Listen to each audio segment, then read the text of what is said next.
Hi, my name is Adriel William, and today's video is for all the medical doctors, for dentist students, for people who are practicing, fresh graduates, any part of the world, or even in United States. And even if you're a father or a sibling to a dentist, maybe this video you will find it helpful. And in this video, I'm going to talk to you why currently at this time, how the world is going on right now, how the economy in US and everything's going on. Having a side gig, having a part-time business, having an online business, maybe a YouTube channel, something to do with AI, something of a part-time side gig that can generate you some money is one of the most important things you should look into as a dentist student or a medical student. And before I proceed, there are two kinds of people. If you're watching this video, don't watch it. It's going to annoy you. It's not going to make any sense to you. These are the people, number one, who have hedge funds, people who have a lot of money, people who have inheritance and they don't care about money and not planning to care about it for the next 100 years or 200 years. Don't watch this. It's not for you. Second, people who are geniuses in their craft to the point that they feel they are in love with a specific type of dentistry or medical field and don't want to think about anything else beside that thing or that craft and are willing to die for their specialization or for their work. If you're one of them, then this video won't help you because this is a little bit more business oriented and money oriented. So it might waste your time. So it won't work out for you as well. For the rest of the folks who live in the real world, this video might help you. And I'm going to start telling you about the story back in 2016 when I moved to US. I was in Pakistan. I was doing a fellowship in oral and maxillofacial surgery, which was competitive to get in.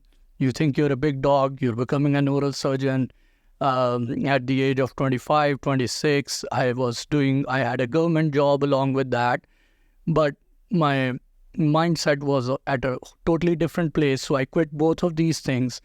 I sold whatever inheritance I got from my late father, and I migrated to US and was doing a master's in health administration as a student. And obviously, as a student, when I moved up here, I needed some kind of a little bit of financial support, something that could help me. And I found a job in the cafeteria in my school university because that was the lowest hanging fruit. That was the only place which was opening doors for me. So this is me at night working in the cafeteria, cleaning a big oil fryer and trying to clean it up. And I was thinking on the other hand that I was becoming an oral surgeon, doing all these big procedures, learning in an academic environment. And now I'm doing this on the other hand. And after my work, I called one of my best friends who just migrated to Canada, who was an accountant in Pakistan. And I called him and I said, hey, have you found a job since you migrated to Canada? He said, well, currently I'm not looking for one because I still have my online job, which I was doing in Pakistan. He used to work as an accountant for a Australian firm in Pakistan, and he brought his same laptop to Canada and continued to work it and earn Australian dollar while sitting in Canada. And that's when it hit me that no matter how much of a big dentist or a doctor or a cardiologist or an oral surgeon or orthodontist you are a territorial being. Your profession or your privileges last within the territory where you're credentialed or where you're licensed. And as soon as you plan to move out of there, you're at much more disadvantage because you have pretty much nothing left. And the same goes for lawyers and some other professions as well. But when I looked at the IT people or people who were doing online businesses, I realized even if they go to Mars and they have their laptop up there and internet, they can still generate some kind of funding for themselves. And the reason I'm talking about money because especially for men, if you're looking at this and even if you're a woman, make your husband or your spouse or some kind of friend watch this because I believe as a man, it's really important for you after a certain age that you should think about earning resources. It's very important for you in this society to generate some resources for yourself, for your loved ones, for your family. Otherwise, you're pretty much useless human being in this earth. And people don't like me saying this, but as a man, it's very important. If you don't bring any resources on the table, if you're not useful to the society, you're pretty much worse than being a vegetable. So as a man, that's a suggestion I would give to other fellow friends. But the point was that I realized that the people who were in IT were able to generate funding or money wherever they go. And in my head, I was thinking that if you can create or earn money in the same way you're earning in US and live in Sri Lanka, India, Pakistan, or any other developing country, your expenditure would be so low. And that was kind of like an eye-opening situation where I thought, okay, dentistry is fun. Dentistry is a big thing. Getting all the A, B, C, D, D, D, S next to your name, MPH, kind of sounds big, all good, but you need to look at the realistic point of view, how the world is going. And that kind of hit me back in 2016 when I thought about it.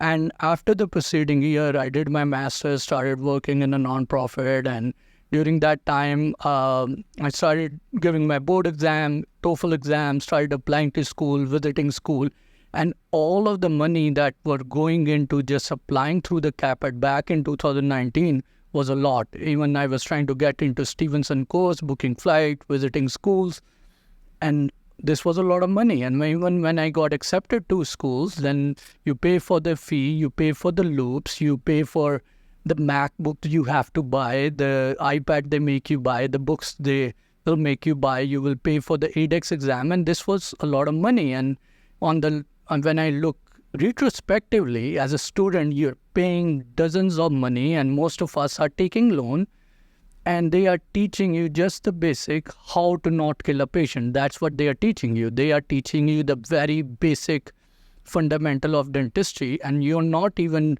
good enough to the point that you will go out and make a lot of money, because they aren't teaching you anything advanced. They are pretty much preparing you that either you go and do a GPR program or residency or specialization, or you go out and figure out yourself how you're going to learn new things. And at that time, you realize that I spent all this money, and now in order to pay back this money, I would have to sign up for jobs with organizations, with people, either in rural areas where there will be hardly any diversity or there wouldn't be much things to do. Either you will go to a very rural area, or you would be working with an organization or place or an owner boss who's going to make you work like a robot, see high volume of patient every day, and maybe you will have to do the kind of dentistry that you don't like, and that will suck the life out of you. And I'm not saying it because of myself, because of the people I've talked to, fresh graduates who are out there, and it's same goes in the line of medical field. It's not about what they say, it's not about what we want to diagnose or we like. It's pretty much now insurances dictate what we diagnose. So the kind of medication we give, the kind of things we do pretty much is dictated by the insurance system and the business system that is wrapped around the medical and the dental field. And once you realize this, you think, okay, fine. I grew up in a house, and most middle-class people, we grew up in houses where we are told that dentistry or doctors or healthcare and medical field are the holy people. That's the field of the Messiah, healing people, right? It's a very godly profession. But you paid all this money to get into that field, and now you're being used by businessmen just as a tool to generate more money. And you have to do it as they tell you because you're under loan. So when you look at the whole bigger picture, you're the dumbass in the whole scenario. And if you don't agree with me, send it to one of the fresh graduate who just graduated recently and ask them if I'm lying or if I'm wrong. When you look at this whole thing, you will realize that I'm the one who's working the most for the system, and I'm the one at the disadvantage as well. Unless I keep working like this and get myself out of the loan and everything, and then I can buy my freedom and think how I can now manipulate others to create money for me. But that would take a lot of time, which is fine. But I suggest people now at this point that if you want to escape this slavery, if you want to escape this misery, And if you want to work the system and understand the system, since an early day, think about having a side business. Unless you have a lot of money, think about creating some kind of side gig, side hustle, some kind of thing that can generate you even small amount of money. It doesn't matter even if it's not creating any money, but it should have some kind of support for you. The reason I'm saying are a couple of them. Number one, if you're a dentist, if you're a surgeon, you're working in the medical field where you're dependent on your hands, and one day you twist your arm and your wrist hurts, or you got a tennis elbow, which hygienists get all the time, or as a dentist, your neck start to crack. Anything happens, you can't do your surgeries, you can't generate money. So you're at a disadvantage. So you're relying too much on your physical capacity, and as humans, we aren't getting any younger. The funny joke about this, say, neurologists, that the day they become really good at their skill, they retire. And I think the same with highly specialized people is. The day you will actually get really good with implant, with any hands-on surgery, and you're pretty much will be at the point where your neck has to be fixed by a chiropractor every day. So that's something you should think, that I'm relying too much on my physical capacity. The other thing in this scenario is, the reason you want to have a side gig or something, and specifically I would say regarding technology, AI, is because the evolution, the way this field is evolving, is so rapidly. And I've seen kids who are 22 years old, 19 years old, generating millions of dollars. And these people weren't doing like OnlyFans or TikTok. These people were selling shoes online, or selling stickers and like basic stuff on Amazon. And I was amazed looking at it, because we doctors or dentists aren't stupid people. We study so much. We put our head in the books and we are studying all the time. And by the end of the day, we have to take orders from managers to tell us what to do and how to run the show, which is fine. But you want to buy your freedom back. As a doctor, here's the thing. If you want to treat your patients right, then you need to know that money shouldn't be your driving force. And in order to get out of that yoke and slavery, have something as a side gig that buys you freedom.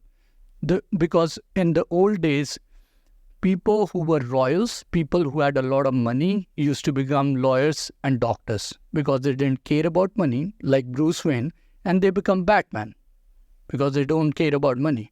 But imagine if Bruce Wayne had to generate money for himself and make businesses and become millionaire and billionaire and then become Batman. It's a very long process then. In the same way, if you want to be a really good dentist, if you want to buy freedom, if you want to do the procedures that you like, from day one, you have to be financially savvy in this system. Otherwise, you will be abused and you will be misused. So that's the second thing I would say. Even if you want to be a good practitioner and you want to do things according to your own wish, start thinking about financial aspects early on. The third thing I'll tell you, the reason I personally went for YouTube and what I do now, Instagram, and a lot of people, like I get like 5-6 texts a day which says, love your videos, great job. And once a week or twice in like 2 weeks, I get a message like, why are you doing this? You're a doctor. You shouldn't be posting these kind of things. And especially there's a saying in the Bible where Jesus says something like a prophet is never recognized in his own town. It's usually people from my own hometown, people who are my friend, who are like, you're a DDS now, you're a big shot. Why are you trying to make videos and posting quotes and doing crazy stuff on internet? Why do you have to do it? Act like an elite, act like a doctor, be sophisticated all the time. But one thing they need to understand is being a doctor and all of that aspect makes you myopic as well. If you look at history, one of the biggest revolutionary thing that happened in the Western history was a printing press that came in Germany. I think Gutenberg, that's where the printing press started. Before that, the Catholic Church used to have all the Bibles, and they used to tell people whatever they wanted to, and they controlled the power because the layman, normal average human being never could read, and the Catholic priest would only tell them whatever the Bible says and control them. And that way, the Catholic Church had a lot of hold on people and had a lot of corruption. But when the printing press came in, everything got revolutionized. Every house had a Bible. Every house had a book. Pretty much everybody started to read. And it took control or stole power from the Catholic Church away. In the same way, since the dawn of this YouTube, what happened that finding a good resource, a good mentor, a good professor, a good information was very difficult. But since YouTube came in, a lot of information can be found which can be useful. I know there's some stuff which is not useful. It was just cringy and all of that stuff. It's fine, but you track what you are. If you keep seeing cringing stuff, most probably you attract that. The other thing is if you find useful stuff, maybe that's what you're looking for. So that's kind of changed my mind to realize how much explosive YouTube is and social media is. But it's a sword with two sides. So you need to understand if you're going to be using this to generate money or anything like that, my suggestion is try to find something in yourself which you think can be useful for the world. When I make these videos, I am very well aware after about 80 years, my son or my grandson or someone from my generations will be watching this video to see what the hell my grandfather was up to. And I don't know at that time this will be useful or not, but at least he should know that I was trying my utmost to be productive and constructive to the society. Now, something bad comes out of it, well, that wasn't my plan. Life happened. But what I'm trying to say, if you have anything you truly believe in and you can think it can make somebody's life better, do it.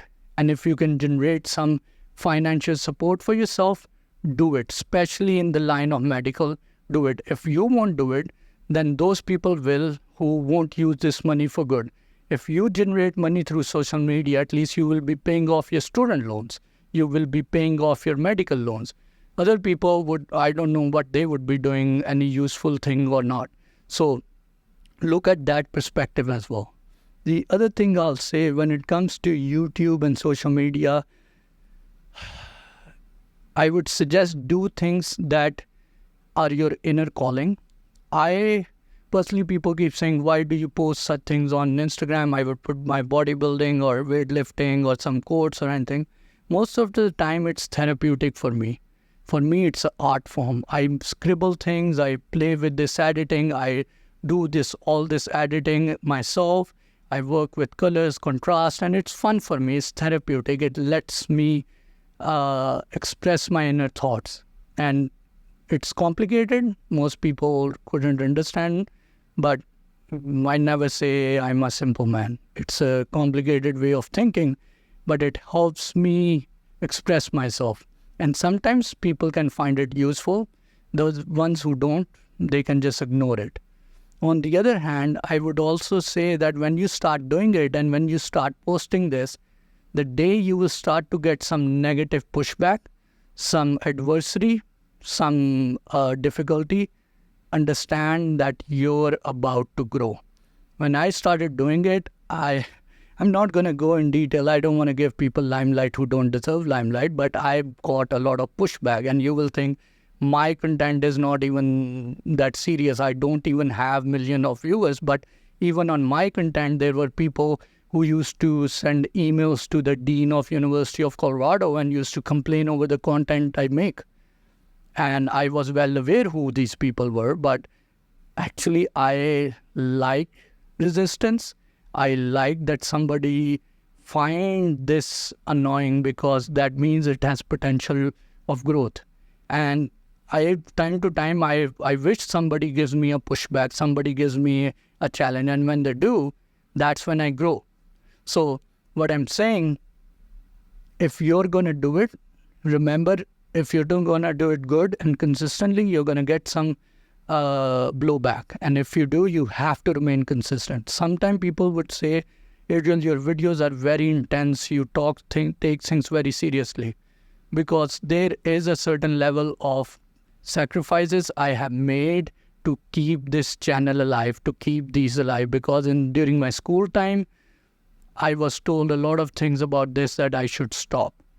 But you know what? I would have stopped, but I really enjoy this. This is me, and I can't stop myself.